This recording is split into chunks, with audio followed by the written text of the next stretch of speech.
We're back. We're on Facebook Live, we're on YouTube Live, and we're telling you everything that's going on right here at the Winter Fancy Food Show at Moscone Center. Now, Specialty Food Association puts on 2 shows a year. This is for the trade only. There's about 15,000 people here. There's, a gazillion booths. There's about 1,600 different exhibitors. If I had to count the number of foods, if I went up and down every booth and just counted the different varieties, we're talking hundreds and hundreds of thousands of products.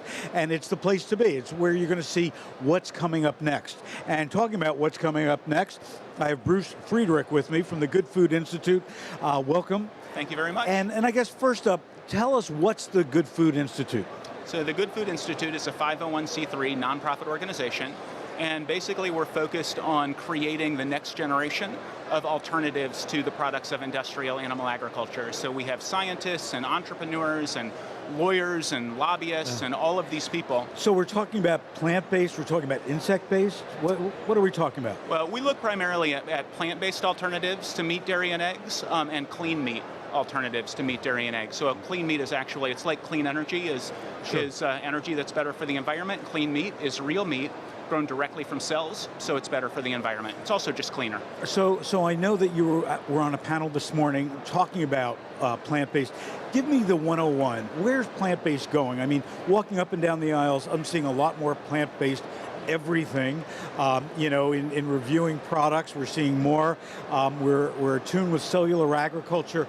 How quickly is this going to take place? Because in my history in the food world, I don't know if I've ever seen anything move as fast as we're seeing plant-based replacements for traditional dairy and meat products. Yeah, it's really exciting, and I think there was sort of an attitude shift among the plant-based producers maybe 5 years ago, really sort of heralded by Ethan Brown at Beyond Meat and Pat Brown at Impossible. In fact, we have him. Ethan is going to be on our Disruptors panel that Phil is going to be moderating Tuesday. Okay, fantastic. I've met with Ethan. I've been to their facility. I've seen their lab. Yeah, what they're doing is great. Yeah, so like in 2009, Ethan has a sort of brainstorm. Industrializing animal agriculture is really bad for the environment, and everything in animal-based meat, it's lipids, it's amino acids, it's minerals, it's water, everything in industrial produced meat, you can produce with plants. And so the plant-based meat market, sort of veggie burgers, et cetera, have been been $500 million a year for like year after year after year after year, and they were all sort of competing with one another. Ethan's brainstorm is, we can compete with the products of industrialized animal agriculture, and because growing plants is so much more efficient than growing plants, feeding them to animals and creating animal-based meat, we can actually, as we scale up, compete. So Ethan wants Beyond Meat to be the next great American meat company. And they also taste great. And I don't know if you know this, but he told me the story. Could I ask him, how did you get started and so on? So his grandfather actually had a dairy farm.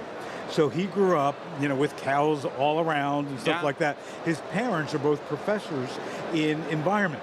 So, having that kind of mix of background and really creating that passion, I think that what he's doing is fabulous. Yeah, and after Ethan came Pat Brown with Impossible Foods, Josh Tetrick with Hampton Creek. The sort of legacy brands are upping their game. Right. Companies like Boca have decided. And Cargil investing, Tyson investing in it. They see the future.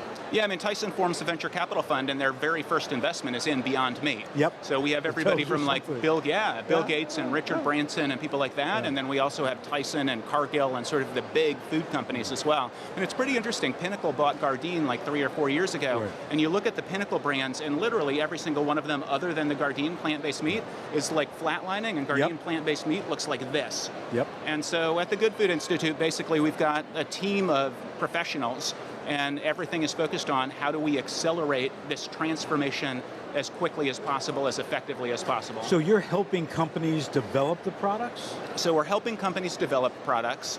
We're actually starting new companies. One of the companies that we started is here, Good Catch, today. Okay. In fact, I've interviewed them and I've talked to them. Where are they? I've got to make sure I go over there. I think they're in the north, in the north section. But so we're starting companies.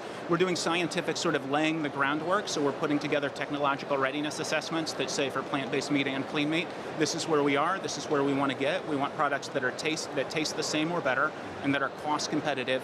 How do we get there? What's the roadmap? We have a regulatory attorney working on both the plant-based side to level the playing field, as well as the clean meat side.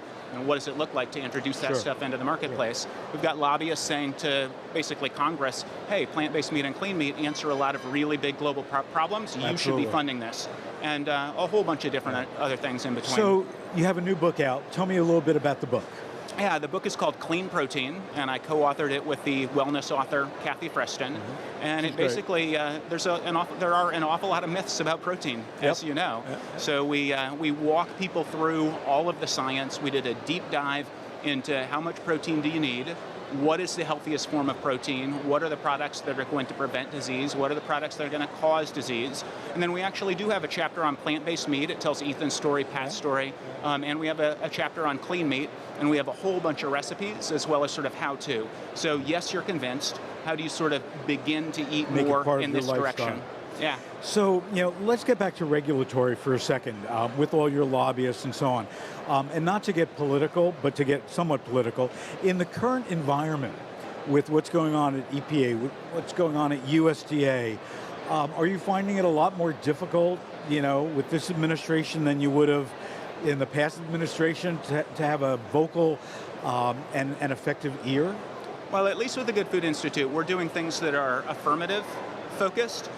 So we're talking about markets, we're talking about food technology, and so if you're sort of on the progressive wing of the Congress, you're probably supportive of the problems we're solving. Right. And if you're on the more conservative, so really everybody from the Progressive Caucus to the Freedom Caucus likes what it is that we're working on and wants to be supportive. And we're working with offices sort of across the spectrum. The framing is a little bit different, but this is using capitalism and innovation to solve really big problems. Who doesn't like that? And as long as they are aware of those problems being real and really being able to support it, I think it's great. So as you're walking up and down these aisles, what are you looking for besides plant-based protein? Anything else catch your eye yet, or anything that you hope to see? Well, we're pretty focused here on plant-based alternatives to industrial animal agriculture and talking with people about how to market their products for the mainstream. So we really need to break out of sort of the niche, and we need to do what plant-based dairy started doing maybe 12 or 15 years ago. So plant-based dairy went from 0 to 10% of the market astronomically fast.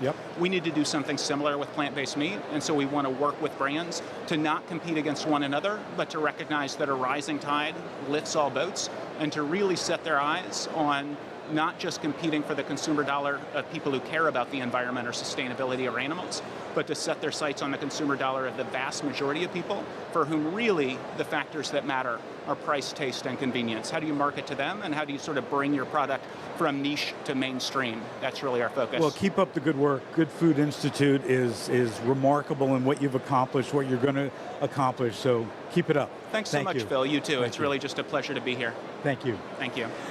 Okay, so coming up next, we've got the chairman of the Specialty Foods Association. Becky Renfro is going to be with us. She's going to give us the vision of what's going on with the Specialty Food Association. And by the way, she and her family make about the best salsa you can buy. Mrs. Renfro's, it is one of my favorites. But we're going to take a look at what's going on. So stay tuned, quick break, we'll be right back.